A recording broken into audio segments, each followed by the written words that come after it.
that David is the one who came up with the idea for Soldiers of Christ in January of 2023, and that David was the one who's responsible for the recruiting and the whole initiation process of becoming a soldier of Christ, but that he himself was the actual leader, the one who made the final decisions. So he took ownership of that. He said that, say he wanted to join the Soldiers of Christ, knew about the initiation, did it voluntarily. He said that he himself did the initiation process, and that his brother, the young one, the 15-year-old, also did the initiation process, and they're all fine. Yes, they would have to endure beatings if they didn't do tasks, but it's like similar to, the military, where they like, white people in America. Yeah, torture is kind of usual for white people in America. rough you up and stuff. And remember, they're soldiers of Christ. So he's like, I don't know what happened to her to where she died, but like what we did and her affiliation with us is not what caused this. And then it was time for them to interview the 15-year-old, the juvenile. Now, here's the thing with this 15-year-old. He is being tried as an adult. I checked the law. According to the Department of Justice, I could technically show his face and say his name. However, I don't think that I want to do that. One of the officers doing his testimony almost said his name and then stopped himself to ask, should I say his name or not? And his attorney said, don't say his name. And when you see the situation, how he's 15 and grew up in this crazy ass family, just because he's being tried as an adult, he's not found guilty yet. We don't know exactly every single thing about it. So just to err on the side of, and I did find footage of him, but I'll blur his face out and I'm not going to say his name. They refer to him as the juvenile. And so that's what I will be referring to him as. Okay. So the juvenile, basically, he snitched hard. He was like, listen, Isaac is the leader. David is like the second in command. Yes, I did go through the initiation process and it was very scary. He said that David and his mother, Mihi, are given directions directly from God on how to carry out this process. He said that when he went through the process, he was separated from his parents. He described being beaten with a wooden stick. The juvenile told me that every defendant in this case hit the deceased victim. He said that they took the victim's cell phone and controlled when the victim could eat and drink. He said they also regulated when the victim could use the restroom. The victim could only use an actual restroom twice a day, otherwise had to use the grass if she needed to use the restroom. And he said that they would not have let the victim leave if she wanted to. The victim wanted to quit as early as during the orientation day, and said in direct quote, "There is no quitting this program." He said that he knew she was dead and he helped clean up.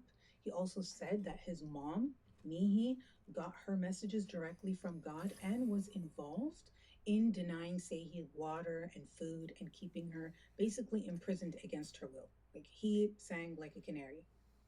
And then they charged him as an adult. Then they interviewed Hyunji/Esther.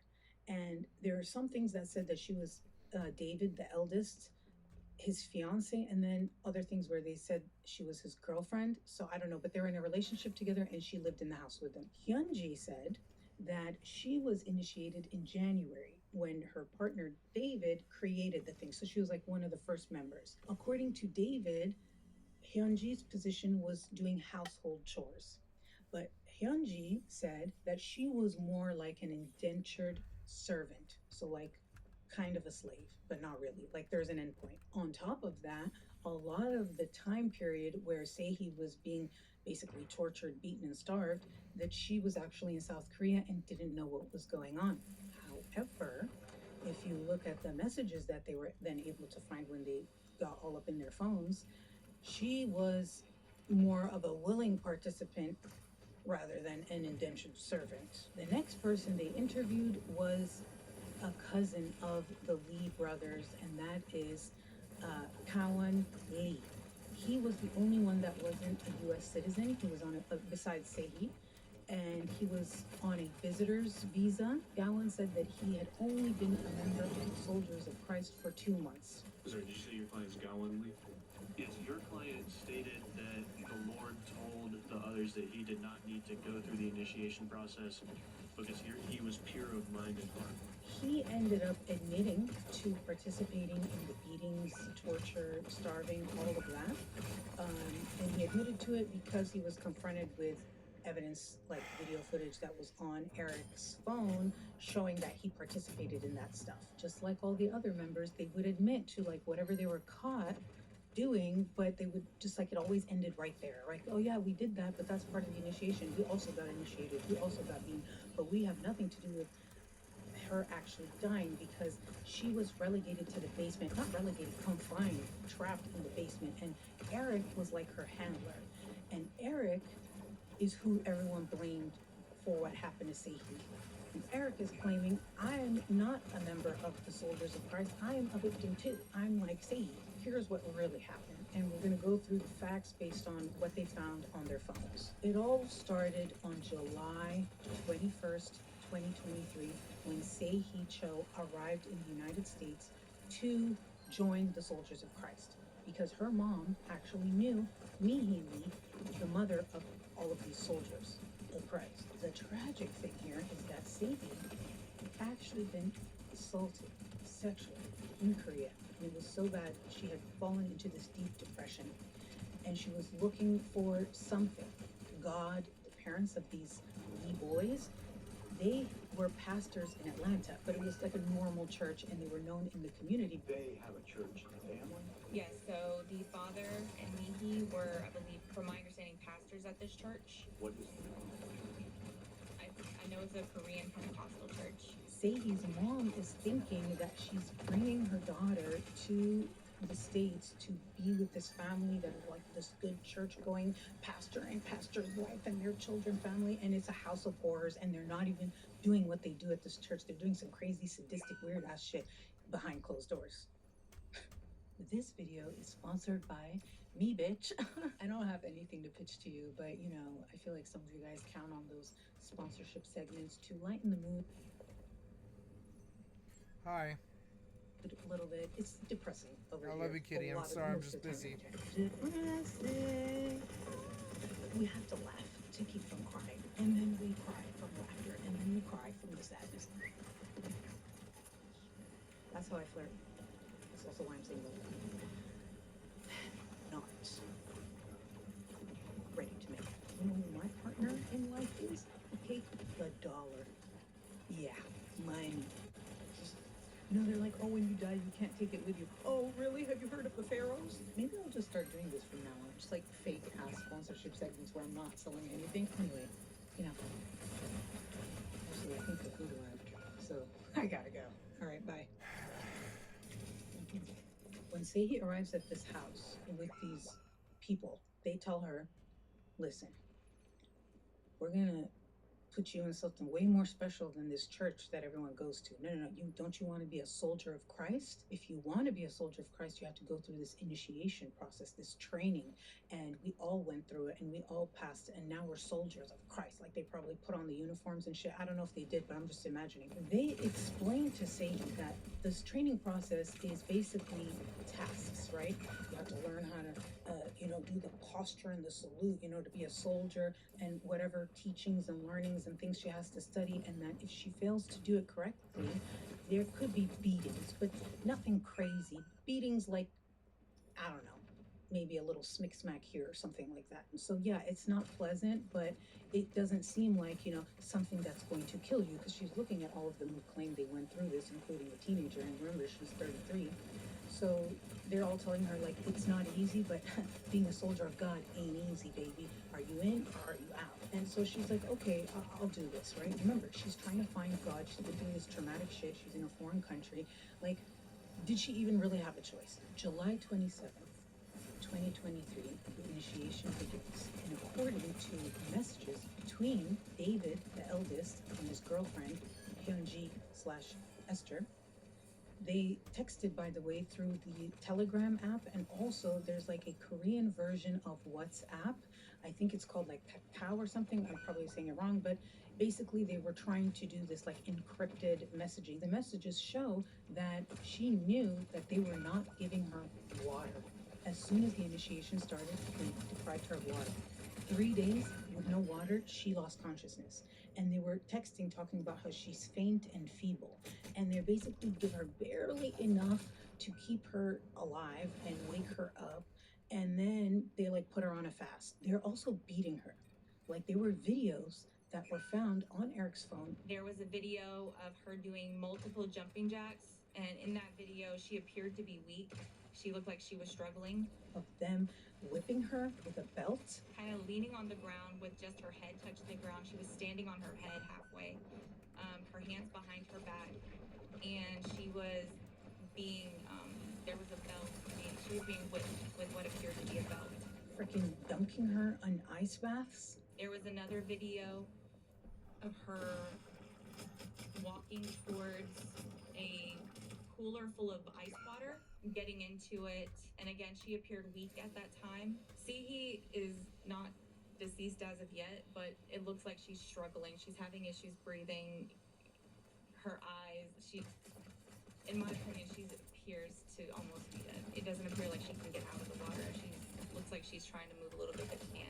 In these messages, David also tells Hyunji that he thinks Sehi is possessed by a demon. Now keep in mind, they're not calling her by her name. They're calling her number 5. Do they refer to the victim as Sehi in their text messages? No, they call her number 5. Eric was referred to as number 4. Fayem's attorney said he was referred to as number 4.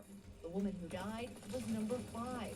Were there numbers 1, 2, and 3? He worries there could be others. I suspect that those numbers may involve that there's 3 other victims in the case that haven't been identified. So here's the point where I want to talk to you about Eric and whether he is a victim or a member, or maybe both. Even the prosecution don't deny that Eric was a victim. Unequivocally, the defendant was assaulted by Republicans to level unimaginable. But they also say that he participated in criminal activity regarding Sehi.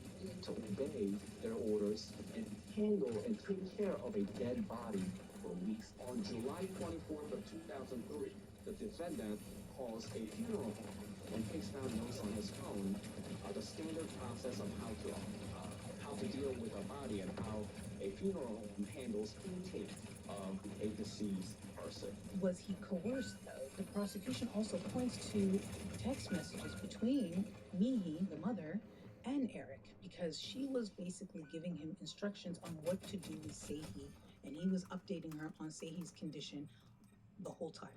So here are some examples. Eric and Sehi are in the basement. The rest of them are all upstairs. And in the basement, Eric is texting the mom and telling her what's going on. The mom is giving him instructions. Mihi would let Eric know when people were coming to the house that weren't part of the cult, like a contractor doing work on the house, and be like, listen, these people are coming. Don't let her know that there's people here. Keep her quiet so that they don't know that we're keeping someone down here. There were windows that you could kind of see through to the basement, and she had him put newspapers to cover that so Sehi couldn't look out and nobody could look in. Mihi also instructed Eric to put Sehi on fasts and to deny her water, which he did.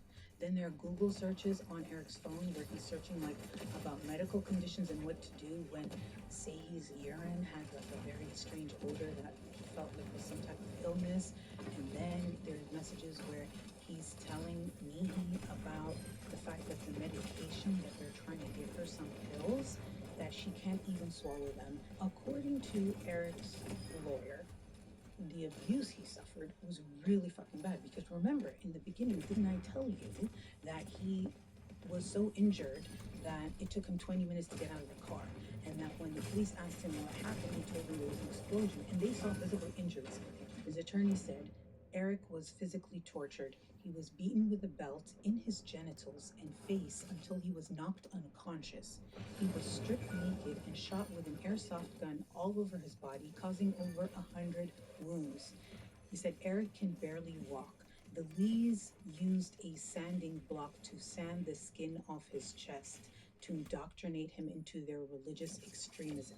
What kind of sadistic fucking shit is this? On top of that, they used him financially. Lee family also used Eric's credit cards to pay for clothes and restaurant meals. The Lees allegedly coerced Eric to wire tens of thousands of dollars to Korea. They maxed out his credit cards and used his credit to purchase a home in Suwannee for their church. That's like another town in the area. So again, Is Eric a victim or a perpetrator? Remember Hyunji, the girlfriend who said she was an indentured servant and didn't even know what was happening because she was in Korea? Lies, fairy tales. Why? Because there were messages between David and Hyunji where he's telling her, presumably she's in Korea at this time, not knowing what's going on, and he's telling her about this incident that happened where Seihi tried to escape. So this is what happened. Seihi escaped from the basement in her underwear. And when she got upstairs, she ran into the father, the one who's a pastor, and she basically tells him, oh my God, they're doing this to me, all of that. And the father is like, this has to stop. So I guess he didn't know the extent of what the hell was going on with these initiations. So Isaac, the middle brother, the one who's like the top dog, the main leader, Isaac beats up his dad. Like they get into a physical altercation, and it appears as though Isaac won because Seihi was not released. She was brought back down to the basement, and the father never called the cops or anything. Like at that point, he knows that some fucked up shit's happening in his house with his kids, and his son beat him up, and he just like gave in, I guess. I don't know. And then he also talks about how Seihi managed to contact some guy called Mr. Park and tell him that she's being held against her will and please call the cops and get me out of here. And what does Hyunji, the indentured servant who didn't know anything about it, say? She advises her boyfriend to take her phone away from her. Ah, wait a minute. That seems accomplicy. Do you have any indication of when the last time she used her cell phone was? I do not, Your Honor. We were unable to locate her cell phone. In the text messages, from my understanding, is he saying he took the cell phone. And then David goes, we already did that. So poor Seihi, she doesn't have a phone, she doesn't have a money, she has no way of communicating. She tried to escape, ask for help, nothing fucking happened. And God, it sucks for her. Like, what a shitty, torturous, long, and awful way to die. Like, it's like I want to torture them. Like, you know what I mean? Like, that's how I feel. When I was doing this video, I was like, you know what? I'll do it. I'll torture you. No remorse. Because I don't mind being someone's karma at all. Police have not released, obviously, the photos and videos because the trial still hasn't happened. Because, by the way, they're all pled not guilty, and there's a trial happening. There was a pre-trial hearing, though. They've got group chats and individual chats and all this stuff. So there is some group chat where the juvenile sends a message saying that Seihi was, quote, screaming for food. And his brother, Isaac, the leader, responds saying, beat her if she screams again. 2 days after these messages, Isaac creates a freaking chat within himself. So you know how like you can send yourself text messages? In this text message to himself, he's logging dates and of like when he put Seihi on a fast, saying that at this date she began her fast. And then he also puts dates of when she was beaten and assaulted. And then the final date in these messages to himself is 8:18, and he writes 1 a.m. time of death, estimated time. And according to the medical examiner, they also estimate that she died around this time.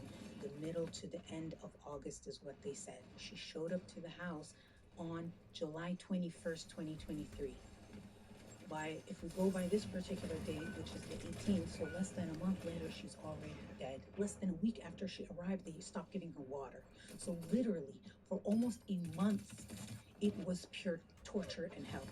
No water from the beginning, beatings, humiliations, and she's trying to escape, and they stop her, and she's screaming for help and wants food. And I mean, I hope she haunts them. If there are ghosts and it's a real thing, I hope she haunts them so fucking hard for the rest of their days, and her ancestors haunt them too.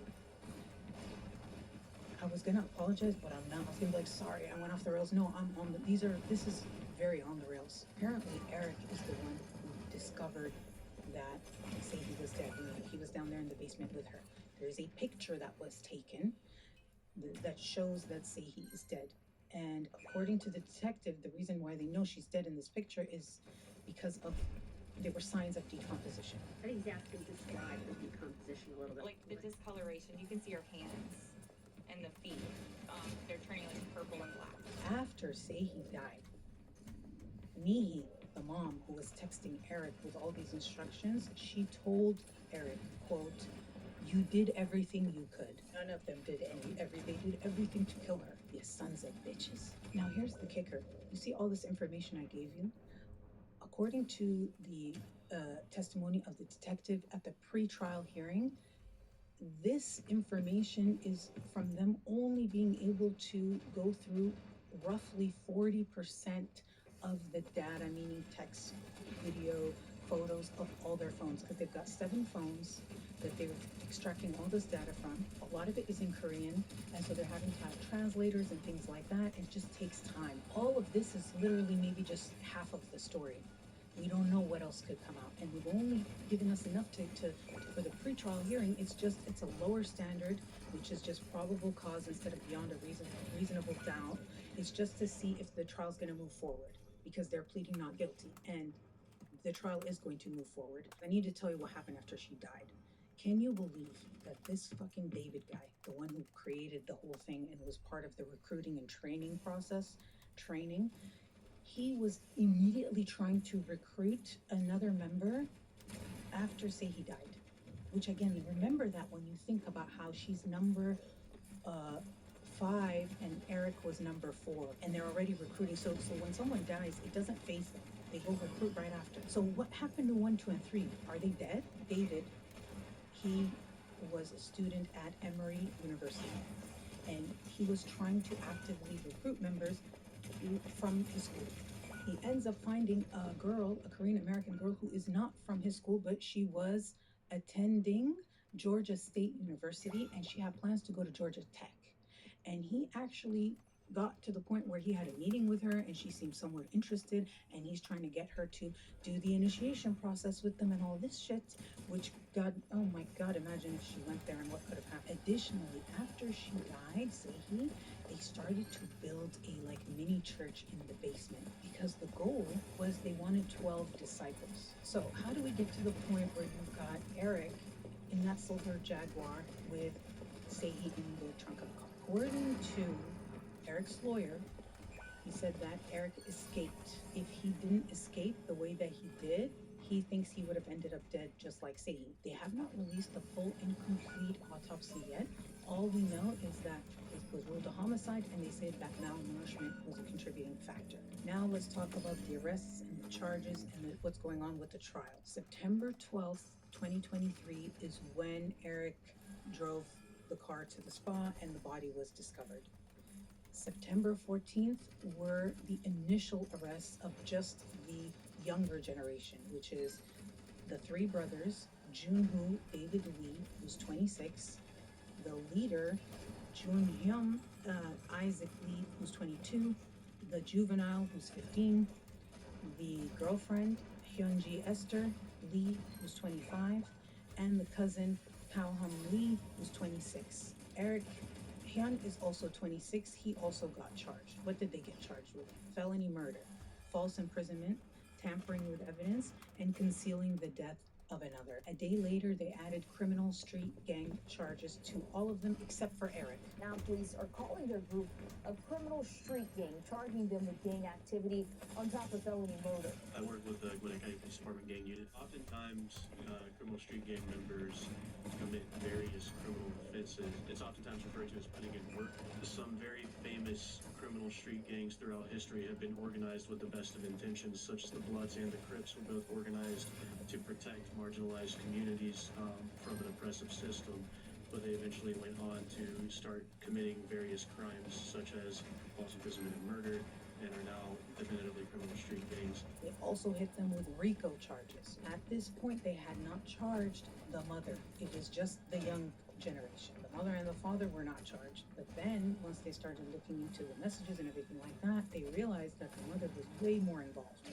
And so about a month after these initial arrests, the mom got arrested. They charged her with felony murder, false imprisonment, tampering with evidence, concealing the death of another, and making false statements or writings to the government. None of them got bond, but Eric did get bond, $100,000 bond, because of the gang charges and the RICO charges, and the fact that there's 7 of them, and they're all pleading not guilty, and there's so much data to go through, and language barrier, blah, blah, blah, blah, blah. It's taking a long time. They don't even have a trial date set. The father is sticking by them because I found this article where they were talking about some hearing that the mom went to. Like that was the most recent update, and in that hearing, the father was there, and they like looked at each other, and she like tried to talk to her husband, and the bailiff said no communicating, and then they like rushed her out. So I mean, his whole entire family is wrapped up in this. He doesn't seem to be the strongest father. If his son can beat him up and he won't even call the cops or do anything, and there's like a full-on fucking torture shit going on in his own house, these things need to be talked about, in my opinion. Awareness, and also like the victim stories and all that, I think is important. Because if some shit like this happened to me, I'd want you guys to fucking talk about it and let everybody know what this piece of shit did to me. At the same time, it can get really fucking depressing, man. What? I was behind cover. What are you talking about? What are you talking about, piece of shit cheater? No, you did not do that. You did not kill me in 2 hits. What the fuck was that?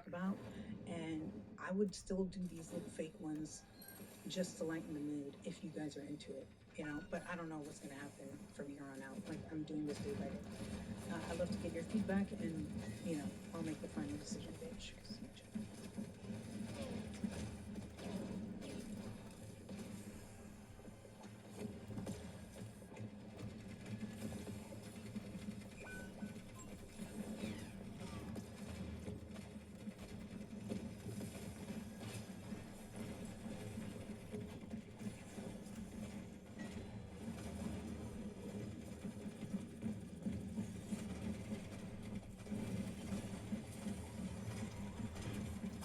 What was that?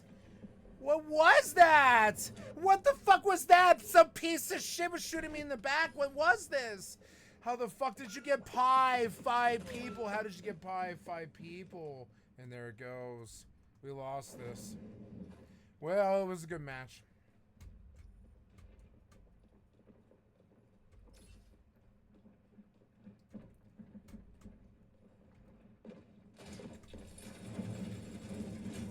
Oh, yep, dead.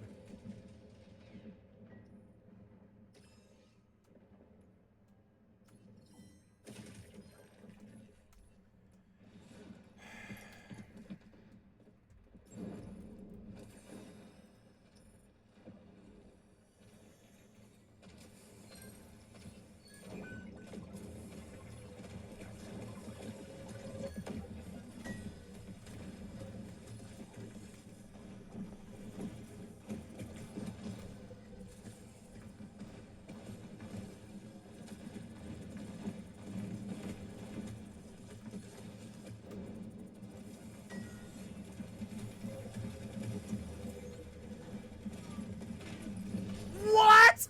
Come on, man, I was full health! Piece of shit, goddamn piece of shit, cocksucker! Developer robbed me! Come on, I was full health! Come on.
Go butt nuts.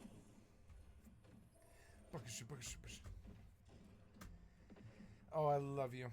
I love you, kitty. I'm sorry. I'm such a loud motherfucker. I know I am. Such a loud motherfucker. I just am. We're in this, huh? Are we in this? Okay.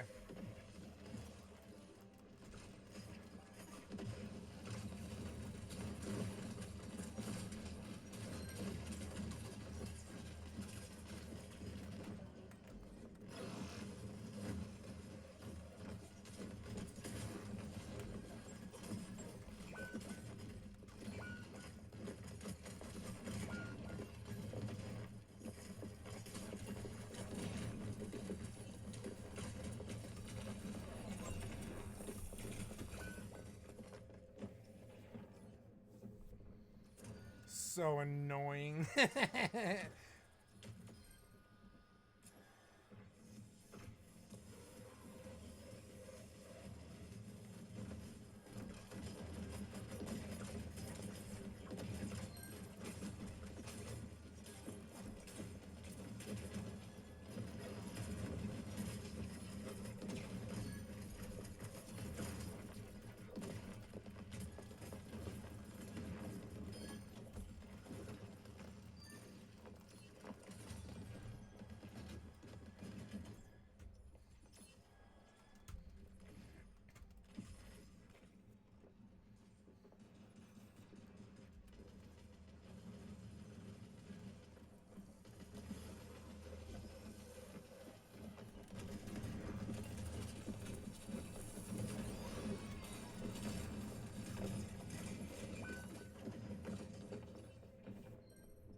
like that shit. I like that shit. Let's do the healers. Where are the healer? Healer and tank. Yep. Requeue.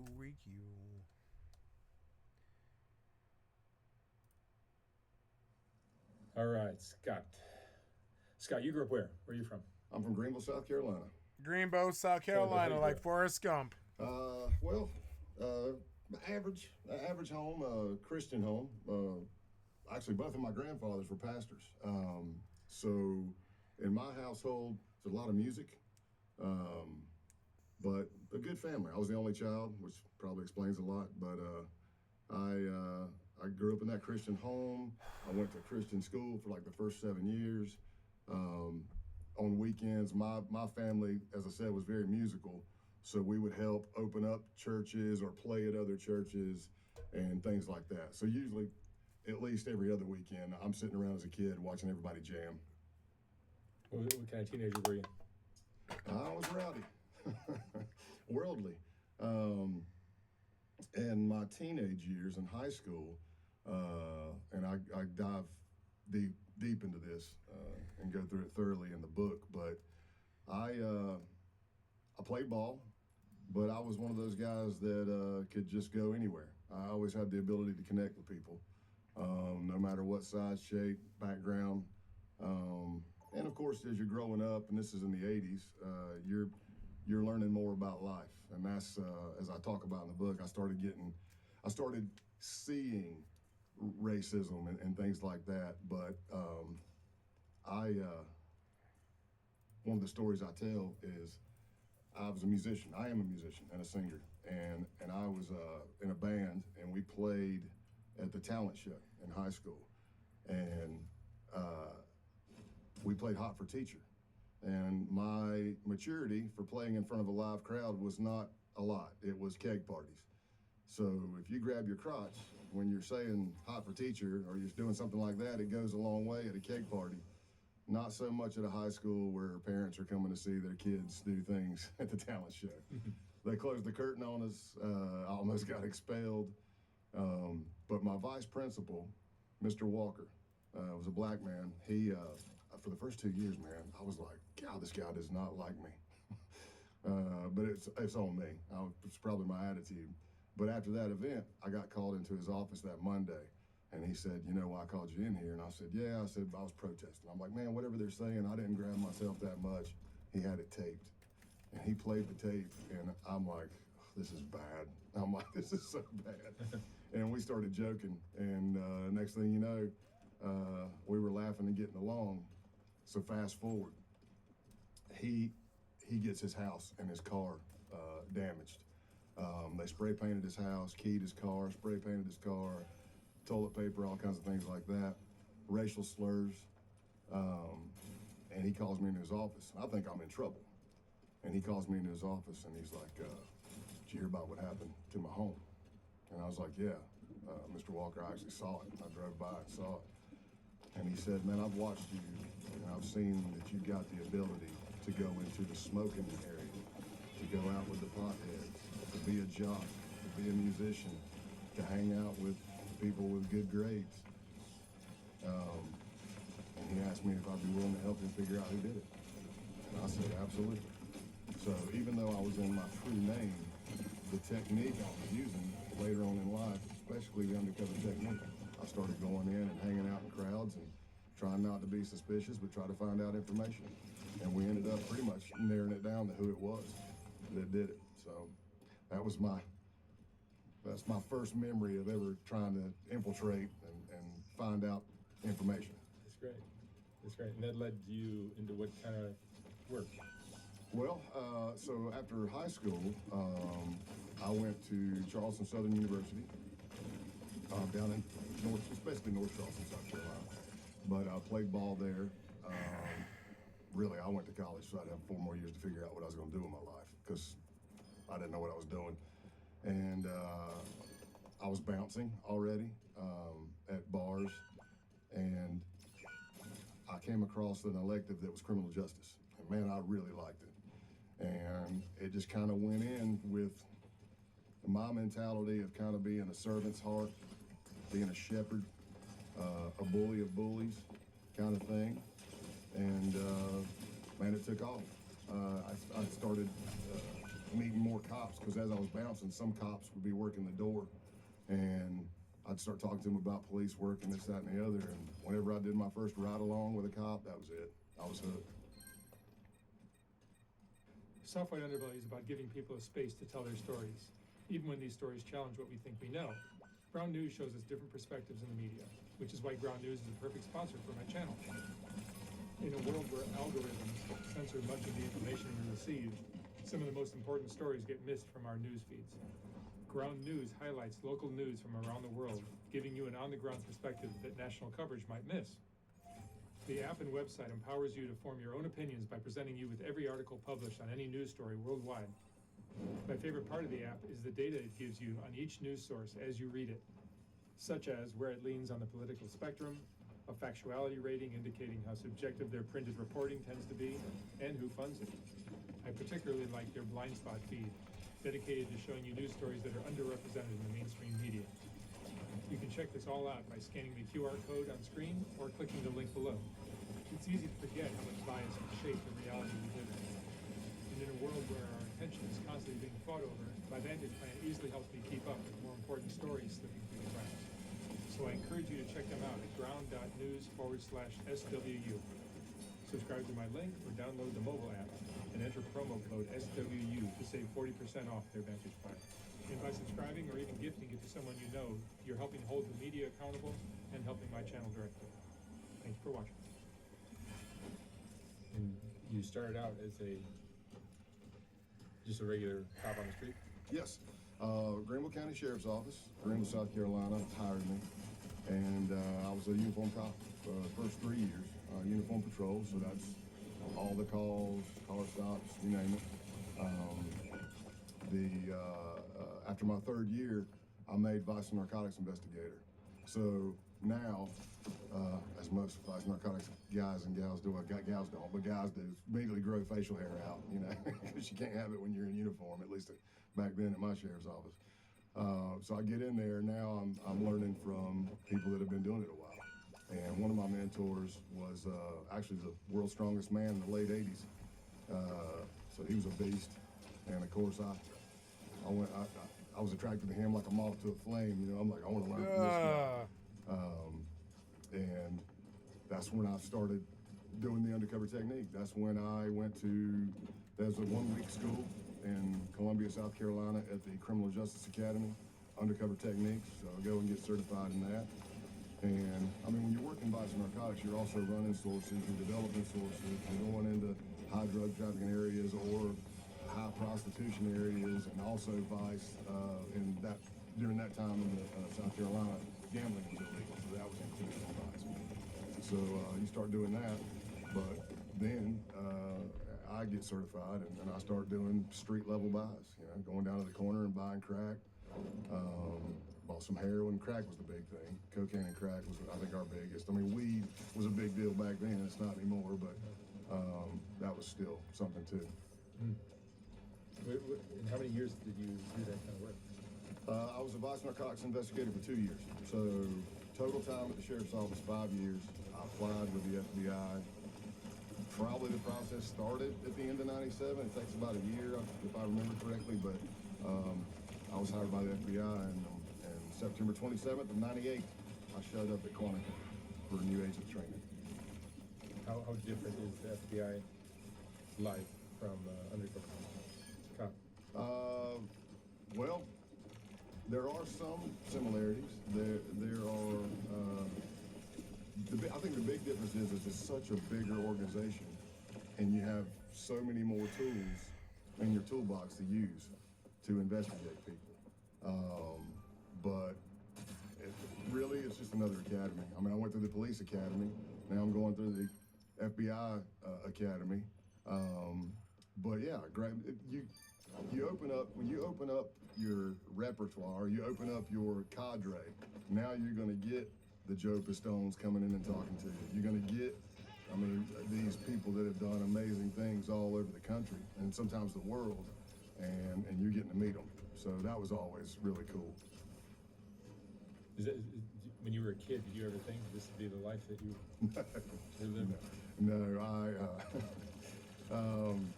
who knows, man? I mean, there was a time where I was messing with Satanism, devil worshiping, started with witchcraft. Who knows, man? I've just been blessed. I've had a lot of coverage from family members and friends who were looking out for me, praying for me and stuff. But no, I didn't see that. And I think even as I'll talk in the book about really bonding with people that I'm actually targeting. I'm undercover with them. But I'm not really big on dehumanizing people. I don't do it throughout the book. It's easy to do. You know, you're writing with co-writers and stuff, and they're like, these idiots are blah, blah, blah. Like, no, take that out. I'm like, that's still somebody's kid. That's got to be one of the most interesting facets of what you did, is you end up bonding with these guys who are probably as bad as anyone you Some are, yeah. Yeah, some are, but you still connect with them on some level. Yeah, I try to. And then ultimately you're stabbing them in the back.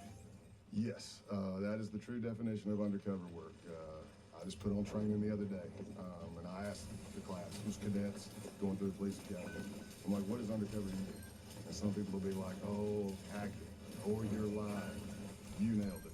The true definition of undercover work is you are forming relationships that you're going to betray if we get evidence that they're breaking the law. Yeah. But you're still betraying them because you're not telling them who you really are. But I believe, you asked me, did I think I would be where I've ended up? No. But did I think I was going to be like that always in my head was some kind of protector, I see it now as a shepherd overlooking the flock. Livestock guardian dog. I've got a Great Pyrenees. It's exactly the same thing. They sit up, they watch, they protect. That's you. Yeah, that's my peers, that's my mentors, that's this cadre of these first responders that take an oath. But I believe the bad things that I did, I mean, I committed all kinds of crimes. I tell people that. I'm like, I committed all kinds of crimes. I never got charged and convicted. Had I been charged and convicted, I wouldn't be an FBI agent. But I think that helps me bond and connect with these people because I'm like, I'm not judging you, man. Most of my career as a case agent, as the law enforcement officer, not undercover.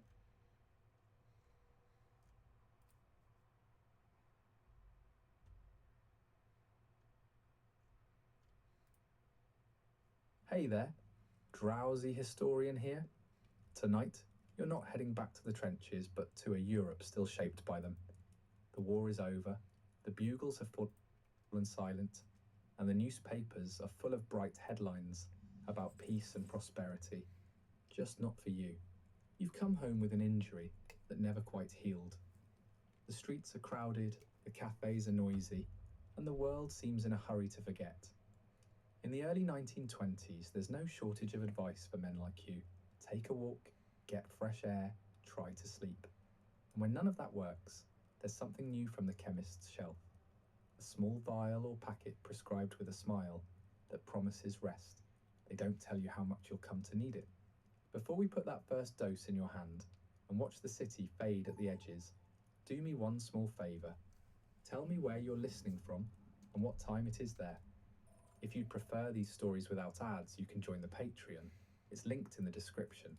And if you listen to these in bed, consider using a pair of wireless sleep earbuds for enhanced immersion. They're comfortable, discreet, and designed for side sleepers. I've linked my favourite pair in the description. Now, lie back, get comfortable. Let's begin. You step off the train into a city you used to know, though the familiarity feels strangely academic now, as if you've studied it in photographs rather than lived here. The station's high roof is smudged with coal dust, the iron girders streaked with old soot, and the air carries the mingled scent of steam, damp wool, and the faint tang of oil from the machinery that never really rests. Porters in worn caps weave between the passengers, their barrows piled with suitcases, parcels, and the odd wooden trunk marked with names that might never be claimed. The weight of your kit bag pulls at your right shoulder, sending a dull ache down your back. The same one you've carried since the shell fragment was dug out in a field hospital years ago. Outside the arched doors, the streets are wet from a recent rain, the paving stones reflecting the grey sky above, each puddle shivering when a motor car rattles past. You've imagined this moment more times than you care to admit. The moment you came home, left the war behind, and walked once more among people not dressed in khaki, but it is already clear that you've come back to a place that does not quite exist anymore. The first thing you notice is the quiet absence of certain faces. They are not here to meet you on the platform, nor are they anywhere in the crowd. Some you know for certain will not return. Their names already carved into fresh stone in the churchyard, or listed on the bronze plaques bolted to civic buildings.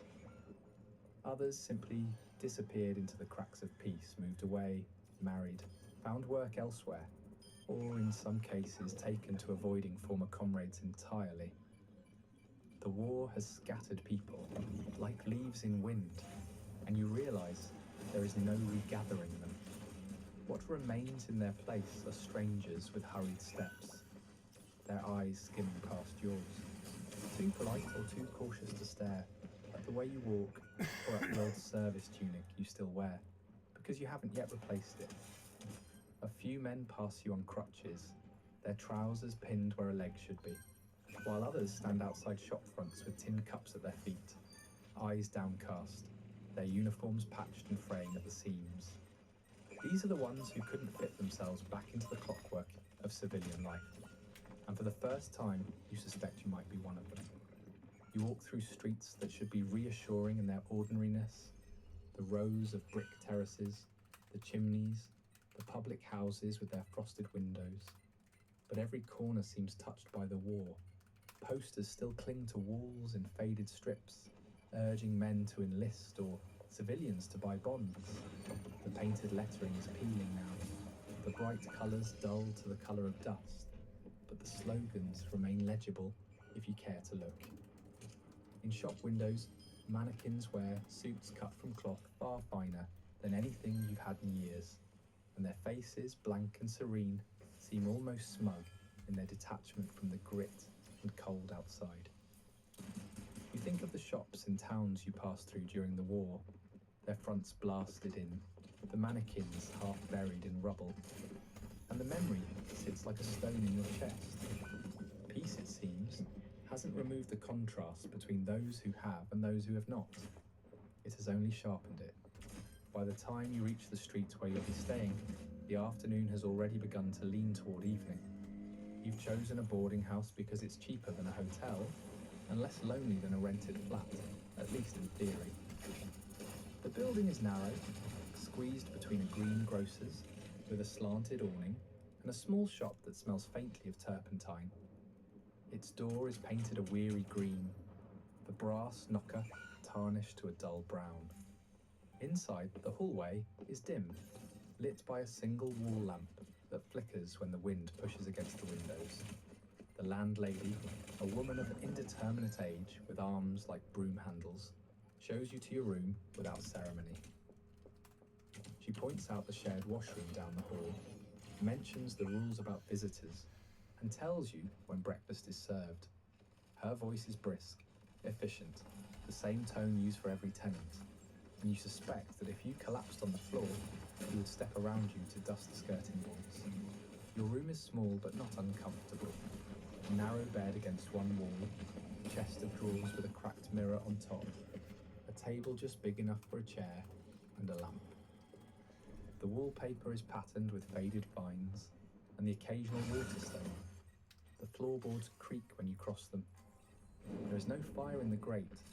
Coal costs more now than it did before the war, and the landlady is careful with her supply. But you've known colder nights in worse places. The climb up the narrow staircase made the pain flare again, a steady line of heat along your spine that only eases once you set your kit bag down. You stand for a moment in the middle of the room, listening to the muffled sound of voices from the street below, the hiss of a passing tram, the uneven ticking of the clock in the hall. It is, you remind yourself, F you, just saying. place to start again. Sleep, however, is not a thing you've been able to summon on command in years. The war taught your body to stay alert to every sound, every shift in the air, every flicker of movement at the edge of sight. Even here, with no gunfire, no shouting orders, no sudden concussion of shells, you find formed numerous smaller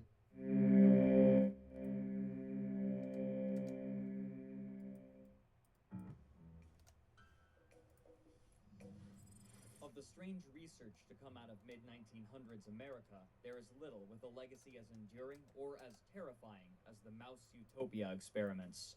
Taking place throughout the 50s, 60s, and early 70s, the grim fate of the subjects was published in the national magazine Scientific American, and the experiments themselves were largely taken as apocalyptic portents. In a post-war United States, the language used to describe the results, such as behavior sync, became synonymous with fears of an overpopulated world and violent, deviant behavior in cities. Today, they are preserved within fiction, such as Channel 4's conspiracy thriller Utopia and the classic animated movie The Secret of Nim.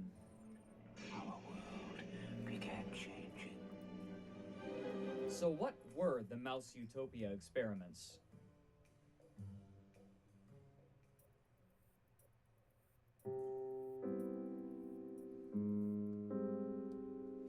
Shortly after World War II, a group known collectively as the Environmentalists were making a large push to prevent environmental degradation, as well as overexploitation of the planet's renewable resources. Among these people were a group specifically known as the Neo-Malthusians, a term referring to the 18th and 19th century English scholar Thomas Robert Malthus. Malthus proposed that while the world's population may increase exponentially, food production can only increase linearly, leading to an eventual subsistence-level existence for the human race that became known as a Malthusian. If you didn't see it, you're a fucking idiot. Such as the Green Revolution saw that this didn't come about, the Neo-Malthusians acknowledged his concerns about overpopulation and feared that this pattern would result in the collapse of civilization or, at best, have extreme adverse effects. These fears were given a platform in writing of the time, especially in works such as William Folk's Road to Survival in 1948, and perhaps most famously, Silent Spring by Rachel Carson in 1962.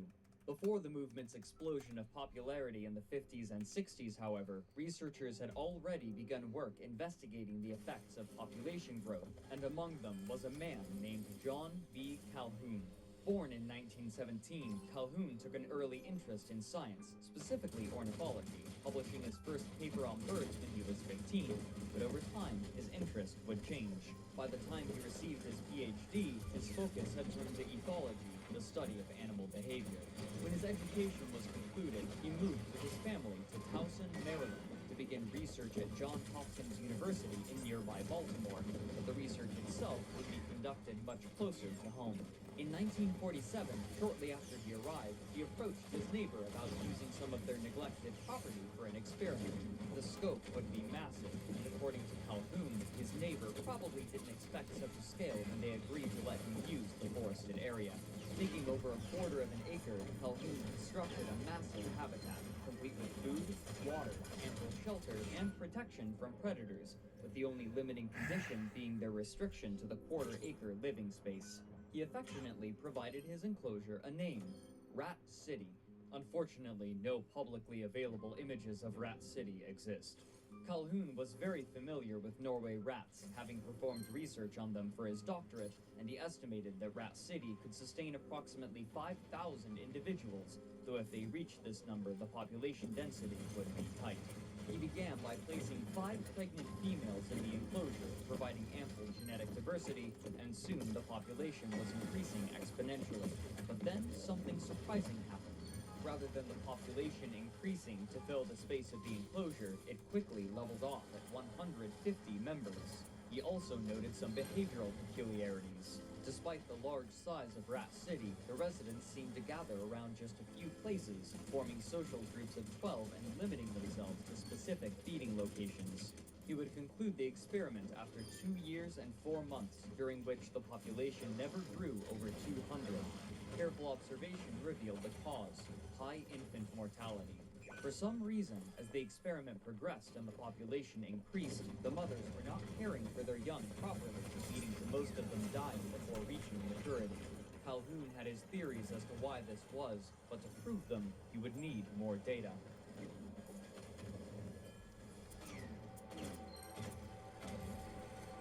In 1954, about 5 years after his initial experiment concluded, he was hired by the National Institute of Mental Health, often shortened to NIM. Within the laboratory of psychology, Calhoun was given ample resources to continue his work. With the team, he began feverishly designing and constructing habitats, sometimes referred to as universes, where he performed numerous smaller-scale and more controlled versions of his original rat study on a domesticated strain of albino Norway rat. These rats would want for nothing. All physical needs for a healthy rat lifestyle would be provided for them, including food, water, climate control, and nesting material. Calhoun spent 8 years perfecting his enclosures and methods until finally, in February of 1962, an article of his writing was published in the magazine Scientific American. The article was entitled Population Density and Social Pathology. His opening paragraph ominously reads so, quote, "In the celebrated thesis of Thomas Malthus, vice and misery impose the ultimate natural limit on the growth of populations. Students of the subject have given most of their attention to misery, that is, to predation, disease, and food supply as forces that operate to adjust the size of a population to its environment. But what of vice? Setting aside the moral version of this word, what are the effects of the social behavior of a species on population growth, and of population density on social behavior?" Unquote. To answer this question, he cited 6 of his experiments in particular, all with similar composition and concerningly similar results. The design of these habitats was simple. The layout was a rectangle measuring 10 feet by 14 feet, divided into 4 equal sections by electric fences. 3 of these fences sported bridges over which the rats could climb, while one fence lacked such a bridge, essentially creating one long space that wrapped in on itself. Each section was equipped similarly with a food hopper, water, and nesting areas accessible by spiral staircases. But Calhoun, leveraging his experience with the rats, made special changes to encourage specific behaviors. He enticed the rats to use one of the center pens by making the spiral staircase to that pen's living spaces shorter than the others, though he admits this was a comparatively small factor. But the more insidious change was to their food supply. In half of the experiments, Calhoun supplied powdered food, but in the other half he placed feeders of his own design, consisting of hard pellets behind a wire mesh. Half of his experiments began with 32 mice, the other half with 56, of evenly male and female composition, and all having just reached maturity. Calhoun estimated that approximately 40 rats could comfortably be housed in these enclosures, but he would allow these populations to increase to 80 before he would cull them. Almost immediately after introduction, things began to go awry.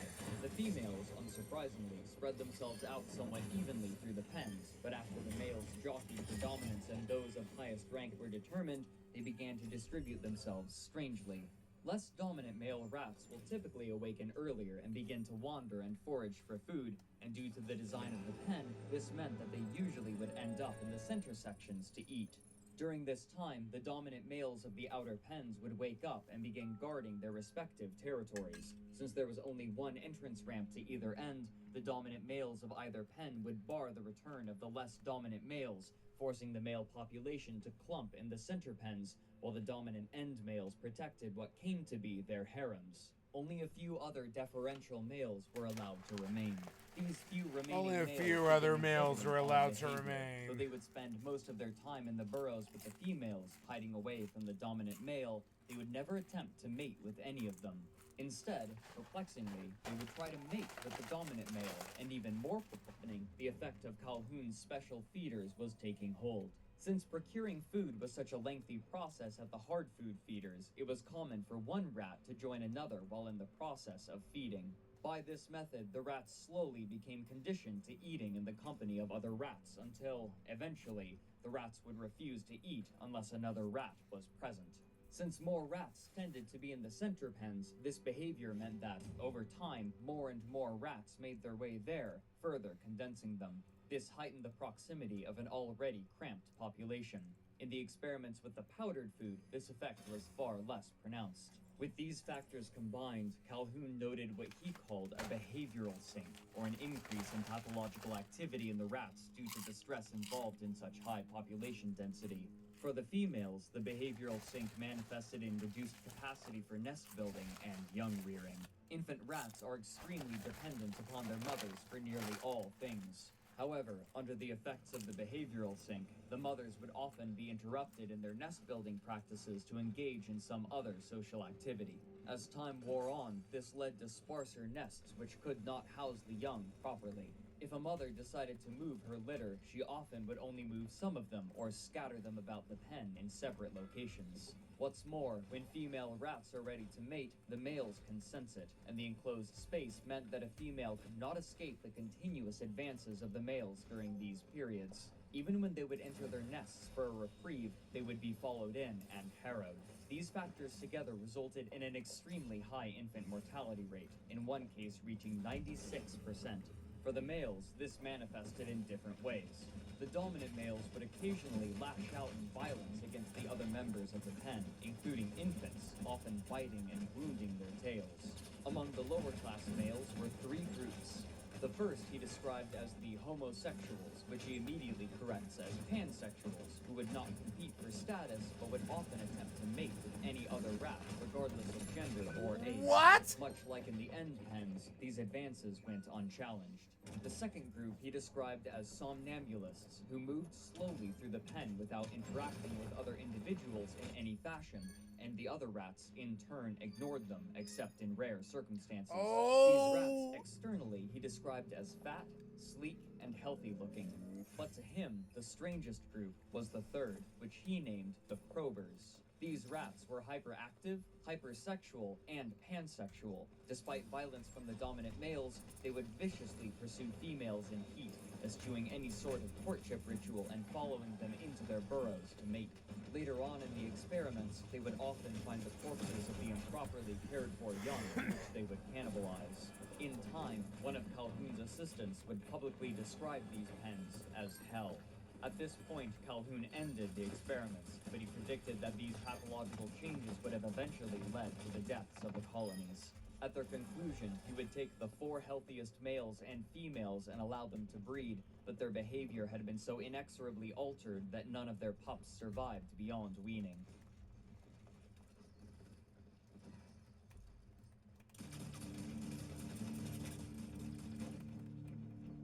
This short article enraptured its U.S. audience, and the effects on both the scientific world and popular culture were immediate. People began to relate Calhoun's rat experiments to modern city life, and in an era where fear of social deviance was reaching an extreme high, it was largely seen as a reflection of the current time and where society could be heading, egged on by Calhoun's provocative language and allegorical design of his test environment, made to look like a city. Population density quickly became a common topic. Psychologist Carl Rogers, in his work Some Social Issues Which Concern Me, stated that, quote, "The resemblance to human behavior is frightening. In humans, we see poor family relationships, the lack of caring, the complete alienation, the magnetic attraction of overcrowding, the lack of involvement which is so great that it permits people to watch a long, drawn-out murder without so much as calling the police. Perhaps all city dwellers are inhabitants of a behavioral sink." Unquote. Soon after, studies of dense urban environments were conducted to see if these effects translated directly to humans, but what they found was inconclusive and unsatisfying.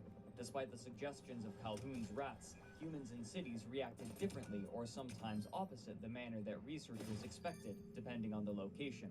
No matter how they tried, no evidence of a widespread behavioral sink could be found in urban areas. But this did not dissuade Calhoun. Even as others explored the problem of overcrowding, Calhoun frantically continued his research. Now a celebrated success and emboldened by the public acceptance of his ideas, he resumed his work at NIM on an even larger scale, though again away from the public eye. He spent his time on new subjects as he continued to perfect his enclosures and experiments until finally, after 11 years, Calhoun revealed his magnum opus through an article he entitled Death Squared, which was published in the journal Proceedings of the Royal Society of Medicine in January of 1973. The lengthy opening to this article was undeniably apocalyptic. Calhoun wrote, I shall largely speak of mice, but my thoughts are on man, on healing, on life and its evolution. Threatening life and evolution are the two deaths, death of the spirit and death of the body. Evolution, in terms of ancient wisdom, is the acquisition of access to the tree of life, unquote.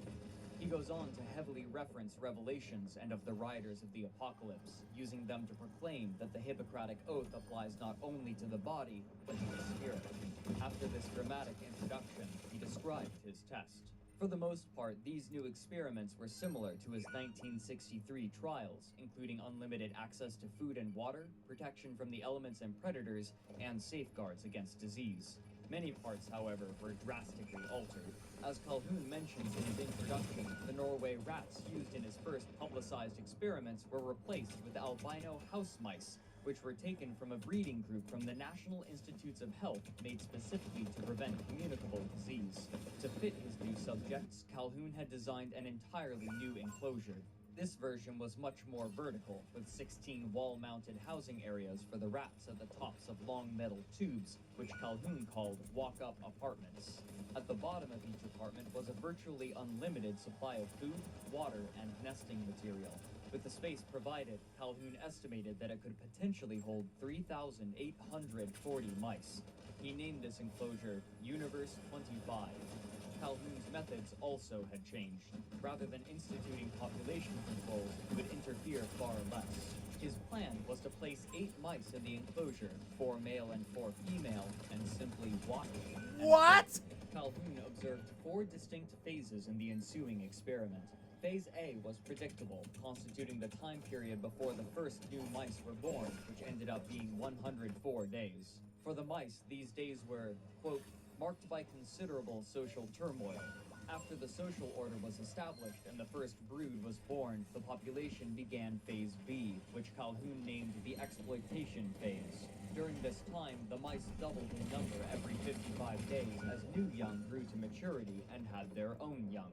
This doubling continued until day 315, after which the doubling rate slowed to a rate of 145 days, nearly 3 times as long.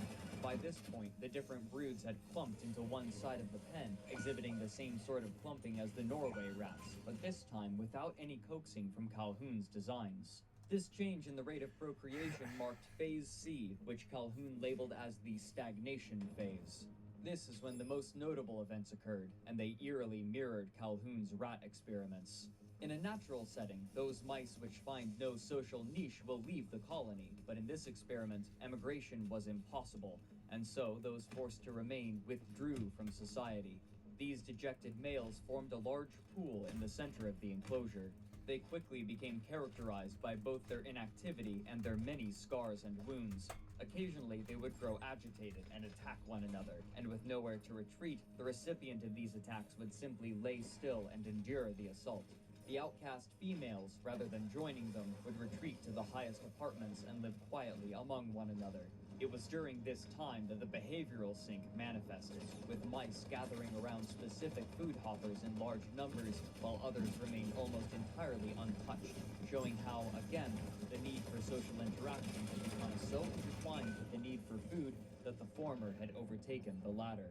The males who had won the initial fights also were placed under extreme stress. As more and more mice reached maturity from within and without, the leaders of the social groups continually had to patrol and defend their territory. Eventually, they reached the point of exhaustion and could not defend the females within their group. These females were therefore forced to defend the nest themselves, even when nursing their young, leading to generalized aggressive behavior. This aggression would inevitably be misdirected onto their young, who would be wounded by their mothers and forced to leave the nest before they were finished weaning. Much like the rats, the mother mice would also forget some of their young when moving from one nesting site to another. Due to the added stress of defending their territory, sometimes the mothers would reabsorb unborn mice in the womb, further reducing the fertility rates. Calhoun writes, "For all practical purposes, there had been a death of societal organization by the end of Phase C. Finally, there was Phase D, which Calhoun entitled the Death Phase. This phase was characterized largely by an entire generation of young who had been rejected by their mothers early and forced to leave the nest. and they were therefore unable to exhibit normal social behavior. This manifested in numerous ways. The females of this generation had far fewer children, and those that did have children lacked the maternal instincts necessary to raise them beyond weaning.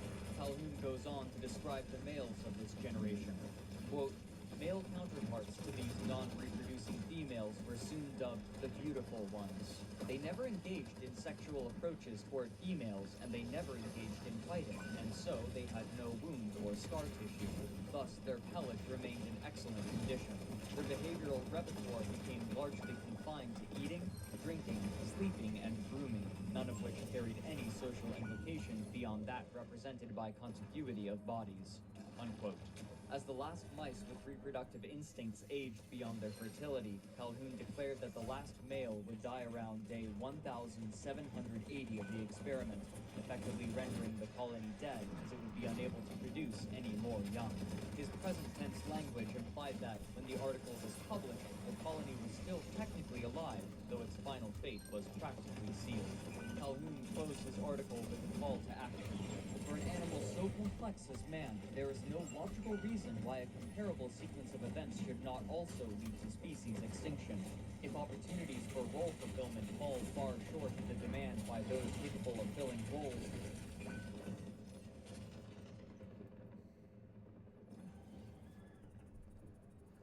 and having expectancies to do so, only violence and disruption of social organization can follow.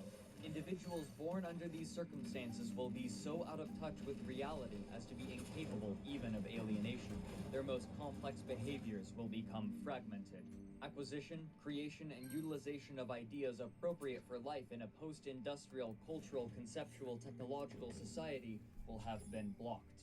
Just as biological generativity in the mouse involves this species' most complex behaviors, so does ideational generativity for man. Loss of these respective complex behaviors means death of the species. Death of the species.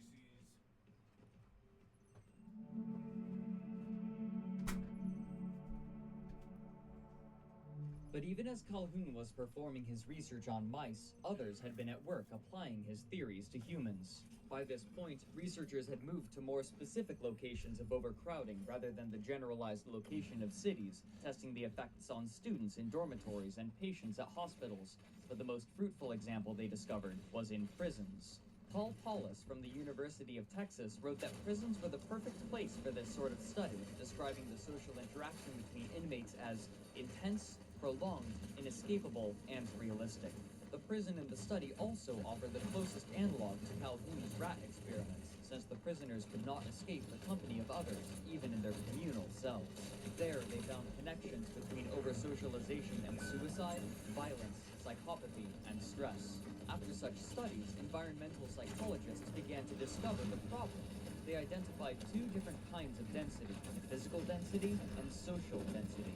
Physical density was the amount of space per person, while social density was the number of individuals occupying space. They found that social density was the much more important factor, as individuals in high social density were unable to control their interactions with others.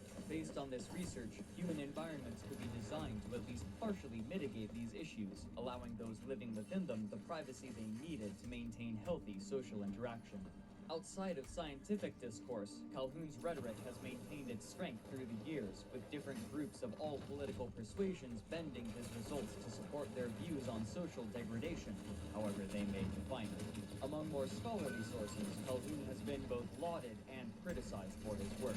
Those who support him cite his forward thinking about overpopulation, while those who deride him cite his misrepresentation of the actual social problems within cities, guiding discourse away from the true causes of societal discord. But no matter what those in the modern day think of his research, his influence on the way America views its cities is undeniable.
Hi, guys. Let's win.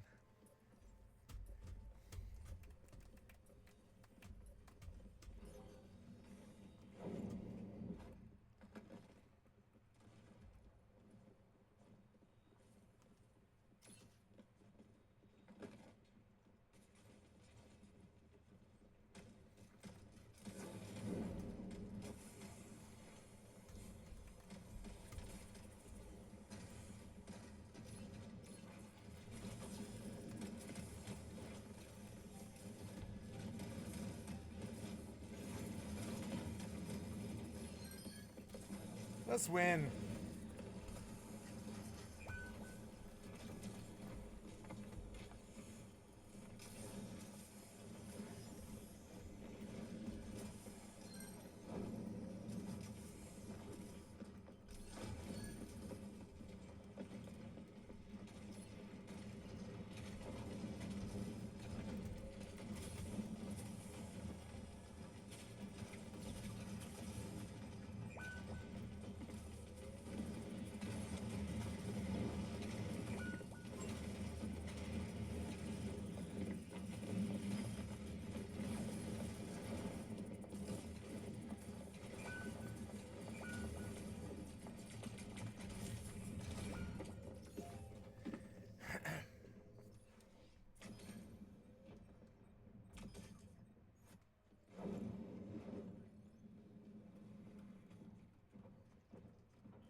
Hi, Kitty.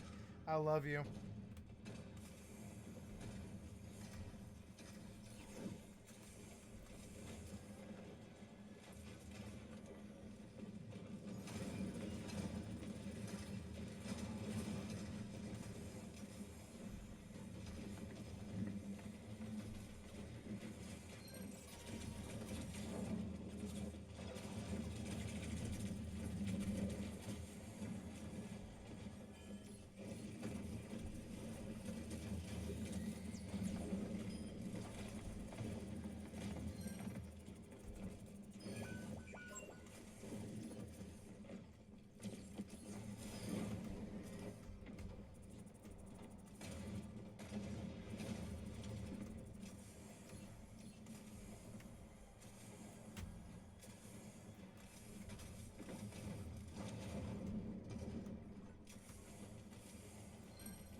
1 single player, 1 multiplayer, and then bed. Sorry, Kitty. I'm sorry. I love you. You're okay.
What? I could fire a shot before you suck dick, you piece of shit cocksucker developer! You piece of shit cocksucker developer! I couldn't even get a shot off before you suck dick and pull fucking piece of shit cocksucker developer bullshit on me.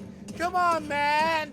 Fuck you! Fuck you, piece of shit! What's wrong with you, cocksucker developer? Piece of shit epic cocksucker developer, what's wrong with you?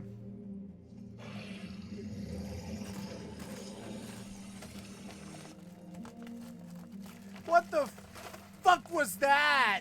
Piece of shit cocksucker developer.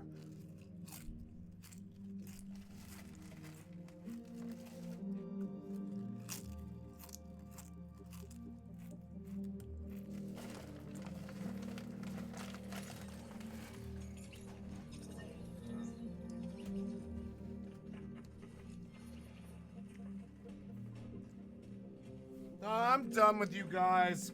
You suck too much dick. No, I'm done with you guys. You're worthless piece of shit. Corporate cocksucker developers. I'm done with you guys.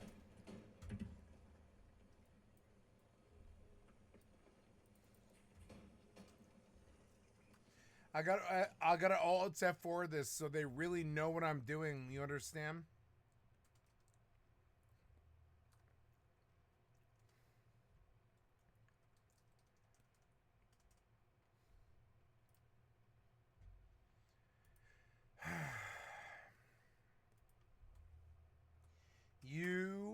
Nope.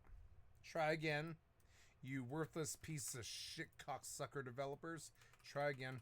I can't type into this. I try to type and you seem to think that I'm incompetent.